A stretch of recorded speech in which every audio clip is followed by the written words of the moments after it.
Our first story begins in November 2012, on the western coast of Mexico. A fisherman named Jose Salvador Alvarenga was preparing for what should have been a completely routine fishing trip. He brought along a young crewmate named Ezequiel Cordoba, and together the two men set out into the Pacific Ocean, expecting to be back within a day or two.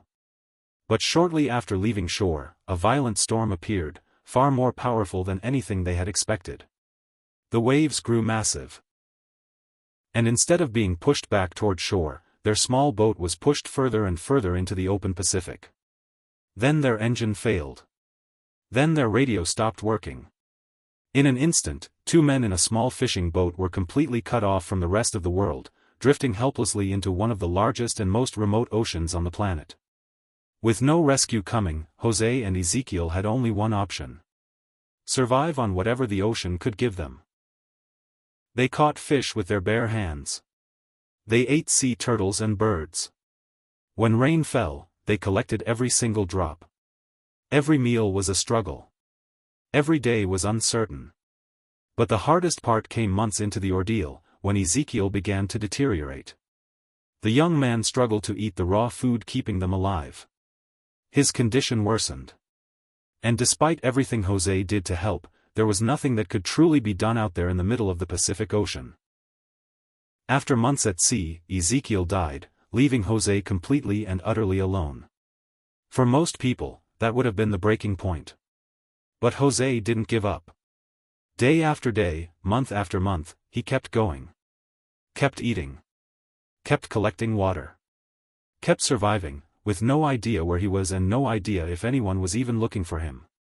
Then, after an almost unimaginable 438 days adrift, over 14 months at sea, Jose spotted land on the horizon. His tiny boat had drifted thousands of miles across the Pacific and reached the Marshall Islands. Local residents found him on the shore, barely able to stand, emaciated and weathered from over a year at sea. Jose Salvador Alvarenga had survived 438 days adrift in the Pacific Ocean, one of the longest ocean survival ordeals ever recorded in human history. Number 2. In May 2013, Harrison Okene was working as a cook aboard a tugboat called the Jaskin, off the coast of Nigeria. It started like any other day. Nothing felt unusual. Nothing felt dangerous. But in the early hours of the morning, a massive wave slammed into the side of the tugboat with tremendous force. The boat lurched. Tilted. Then began to roll. Within moments, the entire vessel had capsized and was sinking rapidly toward the bottom of the ocean. Harrison was in the bathroom when it happened. He felt the ship tilt violently beneath his feet. The lights went out. Water started rushing in. In complete darkness, with water rising rapidly around him, Harrison tried desperately to find a way out, feeling his way through flooded corridors with his hands, navigating a ship that was now upside down and filling fast. Every exit he found was submerged. Every direction was darkness and water. And then Harrison found something that would save his life. A tiny pocket of trapped air, a small bubble of oxygen caught inside the overturned vessel. It was barely enough space for one person. But it was air. And as long as there was air, there was a chance. The Jaskin settled on the ocean floor nearly 100 feet below the surface. Everyone aboard was presumed dead. No one knew Harrison was still alive. Alone in the dark, the air slowly becoming toxic, the freezing water inches away, Harrison prayed, stayed calm, and waited. Hours passed. Then a full day. Then another. 60 hours in total darkness at the bottom of the ocean. Then, nearly 60 hours after the ship sank, a team of divers arrived, not to rescue anyone, but to recover bodies. One diver moved through the dark flooded corridors, flashlight cutting through the murky water. And then something moved in the darkness ahead of him. A hand reached out. The diver froze. After 60 hours, someone was alive.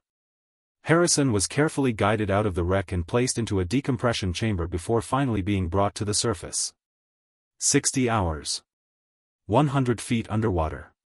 In complete darkness with almost no air. Harrison Okene should not have survived. But he did, and his story remains one of the most extraordinary rescues in maritime history. Number 3. It was 1982, and Stephen Callahan was an experienced sailor attempting a solo crossing of the Atlantic Ocean. He was sailing alone somewhere in the middle of the Atlantic when a loud crash jolted him awake.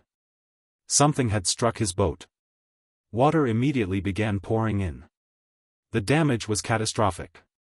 His sailboat was sinking fast. He had seconds to act, no time to think, no time to plan. He grabbed whatever supplies he could reach and threw himself into a small inflatable life raft just before his boat slipped beneath the surface. And just like that, Stephen Callahan was alone. In a tiny inflatable raft. In the middle of the Atlantic Ocean. At first he held on to hope. Surely a ship would pass. But the days went by and the horizon stayed empty. The reality became impossible to ignore. He was going to have to survive entirely on his own. Stephen improvised fishing gear and began catching fish from the ocean. He used a small solar still to convert salt water into drinkable fresh water. Without it, he would have been dead within days. But the ocean was determined to make survival as difficult as possible.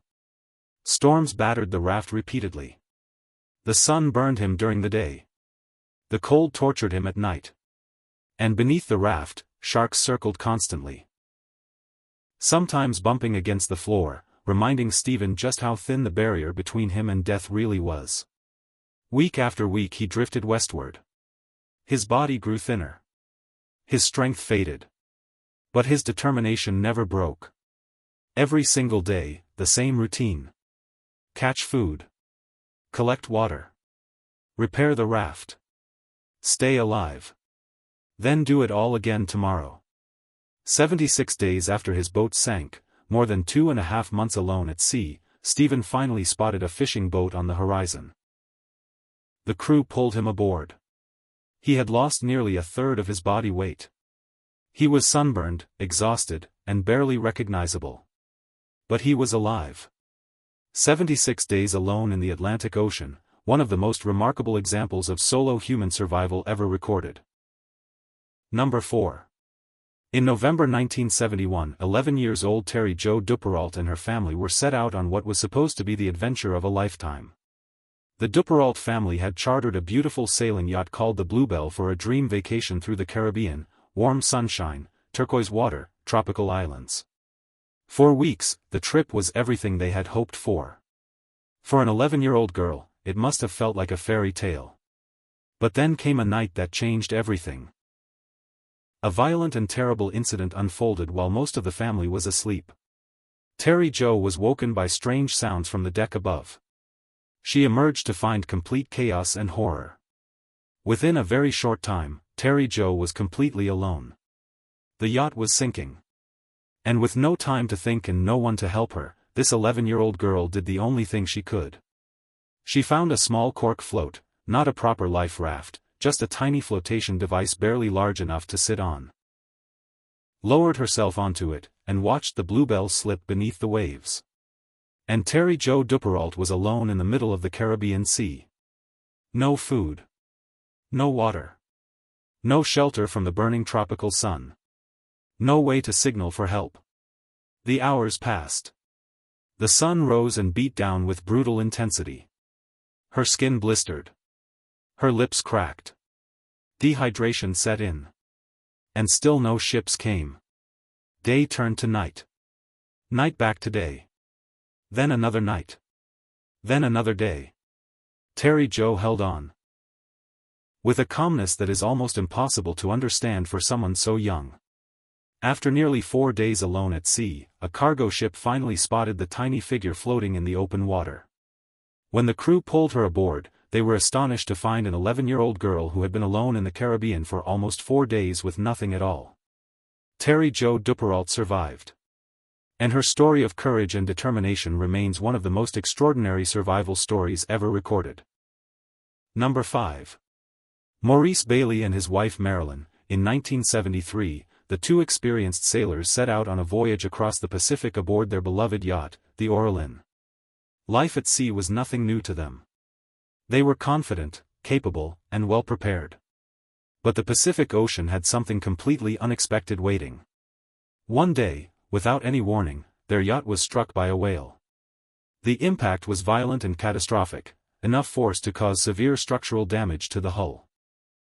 Maurice and Marilyn inspected the damage and quickly realized the heartbreaking truth. The Oralin could not be saved.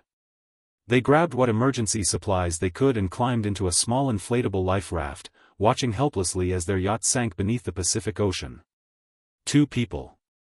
1 small raft. Thousands of miles of open ocean in every direction. Their emergency supplies kept them going for the first few weeks. But when they ran out, Maurice and Marilyn had to live entirely off the ocean, fashioning simple fishing equipment, collecting rainwater in whatever containers they had, rationing every bite and every drop with extreme care. The raft itself deteriorated steadily under the sun and salt water. Maurice had to repair it again and again, just to keep it from falling apart beneath them. Week by week, both of them grew thinner and weaker. But they never stopped encouraging each other. They never gave up. And they never stopped fighting for one more day. After an almost unimaginable 117 days adrift in the Pacific Ocean, nearly 4 full months, a fishing vessel finally spotted their tiny raft and pulled them to safety. 117 days. Struck by a whale. Lost in the Pacific with no rescue guaranteed. And yet Maurice Bailey and his wife Marilyn survived, together. Their story stands as one of the longest and most remarkable ocean survival ordeals ever recorded. Number 6. In October 1982, a woman named Deborah scaling Kiley joined a crew of 4 other sailors to deliver a yacht across the Atlantic. It was a professional sailing job, the kind experienced sailors take on regularly. Nothing about it should have been extraordinary. But a powerful storm hit with brutal force. Massive waves crashed over the deck. The wind howled. The sea became a churning violent chaos of water and foam. The crew fought hard to keep control. But the storm was too strong. The yacht suffered severe damage and eventually sank. The 5 survivors scrambled into a small inflatable life raft, soaking wet, exhausted, and terrified. The storm eventually passed. But what came next was in some ways even worse. Adrift in the Atlantic with almost no food and very little water, the group began the desperate wait for rescue. The days were brutally hot. The nights shockingly cold. Their supplies dwindled. Dehydration and exhaustion took their toll. And then the sharks arrived. First just 1 or 2 fins, circling slowly at a distance. Then more. And more. Until the raft was completely surrounded, sharks moving in slow deliberate circles just beneath the surface, occasionally bumping against the thin rubber floor of the raft with enough force to make the whole thing shudder. The psychological impact was devastating. Every shadow beneath the surface. Every bump against the bottom of the raft. The survivors knew that just inches of rubber separated them from the ocean, and from the sharks circling endlessly below. Some of the crew began to lose hope. The combination of physical suffering and constant psychological terror proved too much to endure. But Deborah refused to break. Through the fear, through the exhaustion, through days of drifting in shark-infested waters with dwindling supplies and no guarantee of rescue, Deborah scaling Kiley held on. And finally, after days adrift that must have felt like an eternity, rescuers located the raft and pulled the surviving crew to safety. Deborah scaling Kiley had survived not just a sinking yacht and days adrift in the Atlantic, she had survived while sharks circled her raft, day and night, for the entire ordeal.